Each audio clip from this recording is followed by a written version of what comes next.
Belut meski termasuk dalam salah satu jenis ikan yang berlendir dan juga menggelikan. Namun tanpa kalian sadari jika ikan belut sendiri dijual dengan harga yang relatif cukup mahal loh jika dibandingkan dengan ikan jenis lainnya. Pasalnya banyak sudah masyarakat yang mulai tahu jika mengkonsumsi ikan belut dapat memberikan dampak positif bagi kesehatan tubuh manusia. Tak heran jika para petani ikan belut mulai banyak sekali mendapatkan keuntungan yang besar di sini. Lalu bagaimana jika kita mulai saja?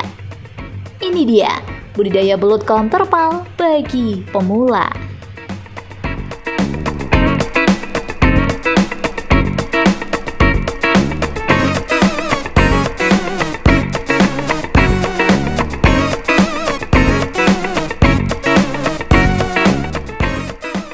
Memperhatikan tempat.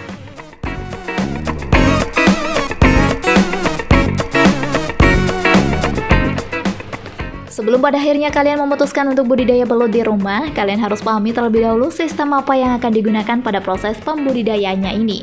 Karena banyak sekali metode yang dapat kalian pilih untuk memulai budidaya belut itu sendiri. Seperti halnya menggunakan lumpur, menggunakan sistem air bersih, atau juga bahkan menggunakan kolam terpal. Namun untuk kali ini, Mimin akan mengajak kalian untuk mempelajari proses budidaya belut menggunakan kolam terpal. Karena menurut para petani yang sudah berpengalaman, penggunaan kolam terpal sendiri jauh lebih efektif jika harus dibandingkan dengan menggunakan sistem lainnya. Namun diperhatikan lagi jika kalian harus menyiapkan terlebih dahulu tempat dan air untuk memulai budidayanya. Penggunaan kolam air jernih jauh lebih meminimalisir pemborosan tempat.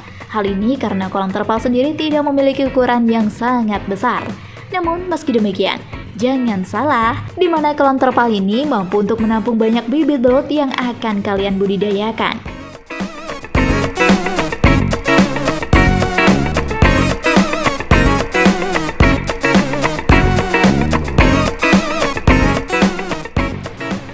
Memperhatikan sirkulasi air.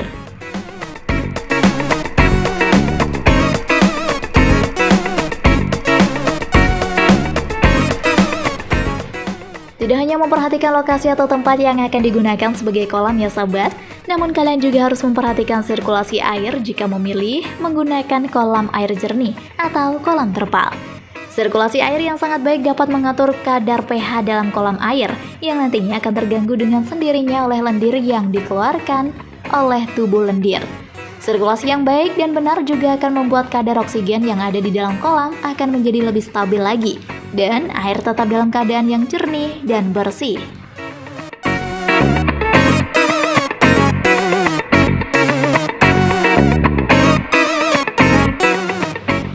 Kelebihan menggunakan air bersih.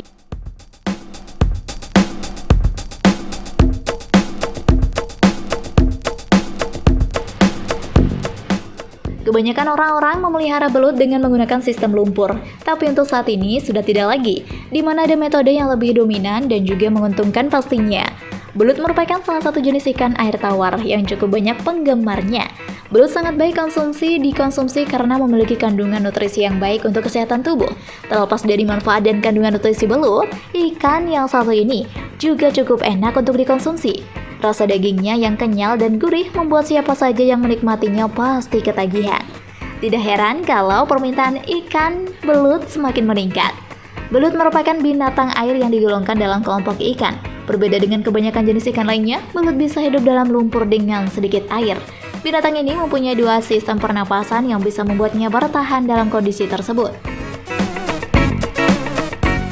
Meski dalam habitat aslinya berada di tempat berlumpur, cara budidaya belut tidak harus menggunakan media lumpur, namun juga bisa menggunakan air bersih di kolam biasa. Tetapi ada beberapa kelemahan dari cara budidaya belut tanpa lumpur ini, yaitu Anda harus menyiapkan makanan yang cukup. Hal ini dikarenakan belut hanya akan memakan makanan yang disediakan. Selain kelemahan, cara budidaya belut ini memiliki keuntungan memudahkan untuk mengontrol belut ketika terserang penyakit, dan memudahkan petani belut untuk menurunkan intensitas terjadinya kanibalisme antar belut.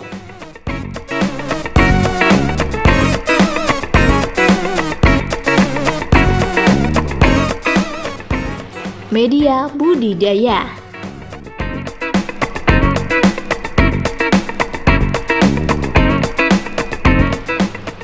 Melakukan persiapan adalah langkah awal yang dilakukan untuk memulai usaha budidaya belut, yaitu kolam pembesaran. Biasanya, kolam yang digunakan adalah kolam yang berjenis kolam terpal maupun kolam permanen dari semen.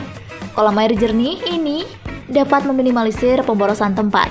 Hal itu karena ukuran kolam yang tidak terlalu besar bisa menampung banyak bibit jika dibandingkan dengan kolam lumpur. Jika Anda akan menggunakan kolam dengan air jernih, maka harus dibuat sebuah sirkulasi air yang baik. Hal itu agar bisa mengatur kadar pH di dalam air yang pastinya akan terganggu karena adanya pengeluaran lendir dari tubuh belut. Sirkulasi yang bagus akan membuat kadar oksigen di dalam kolam menjadi stabil dan air tetap jernih.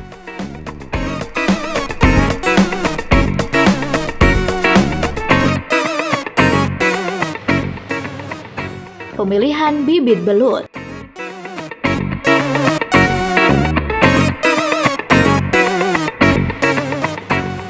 Pemilihan bibit belut nantinya akan menentukan hasil dari panen. Jadi, Anda harus mendapatkan bibit yang berkualitas dan unggul. Berikut beberapa ketentuan dalam pemilihan bibit. Pilihlah bibit yang tidak ada bekas luka dan kondisi belut yang lincah. Hindari bibit belut yang didapat secara alami, karena akan menimbulkan bekas luka seperti cara penangkapan dengan metode setrum, berburu di dalam lumpur sawah dan sungai. Inilah mengapa Anda harus lebih teliti dalam memilih dan membeli bibit belut. Bibit yang sehat tentunya berpotensi untuk berkembang secara maksimal. Ukuran bibit setidaknya harus merata atau sama besar. Tingkatan kanibalisme bisa diminimalisir dengan cara memilih ukuran bibit yang besar. Selain adanya kanibalisme, pemberian pakan tentunya juga tidak akan merata jika Anda mencampurkan bibit yang kecil dengan bibit yang besar satu di kolam yang sama.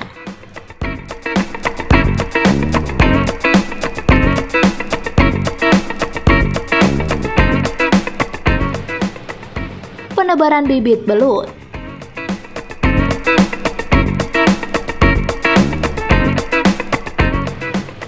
Cara budidaya belut tanpa lumpur ini dalam penebaran benihnya dapat lebih banyak. Hal ini jika dibandingkan dengan cara budidaya belut secara konvensional atau menggunakan lumpur.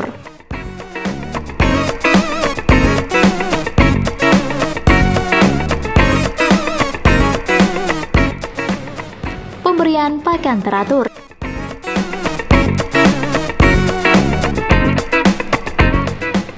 Pemberian pakan bagi peternak belut khususnya untuk pemula adalah dengan pemberian makan secara teratur. Hal ini sangat penting bagi tumbuh kembangnya belut. Pemberian pakan yang tepat akan menyebabkan keberhasilan dari budidaya belut akan lebih optimal. Jika Anda menyukai video ini, silahkan klik like dan subscribe untuk mendapatkan video update terbaru dari kami. Anda bisa memberikan beberapa jenis pakan alami seperti limbah ikan, bekicot, sisa cincangan dari daging ayam maupun pelet. Biasanya pakan akan diberikan secara berkala, 3-4 kali sehari. Semakin besar dan semakin berumur bibit, maka jumlah pakan akan lebih sedikit.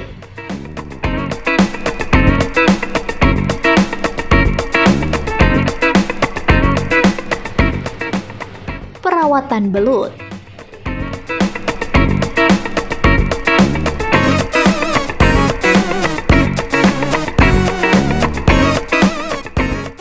Rawatlah belut dengan seksama. Perhatikan kualitas air, pemberian pakan secara teratur secara sesuai dengan takaran agar tidak menimbulkan air yang cepat kotor dan sifat kanibalisme belut.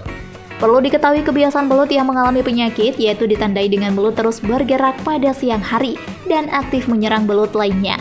Belut adalah binatang yang mengeluarkan lendir.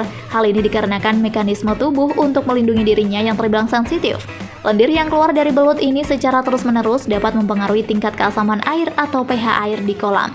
Sehingga ketika air kolam mencapai ambang batas pH 7, maka air harus segera dinetralkan atau segera disirkulasi.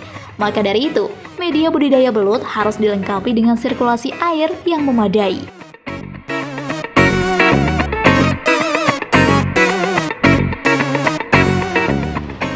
Panen ternak belut.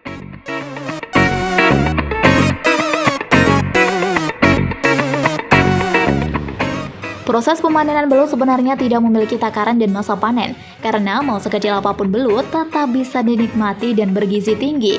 Namun, agar panen yang didapati dalam jumlah maksimal, maka bisa melakukan panen setelah 3 hingga 4 bulan masa pemeliharaan.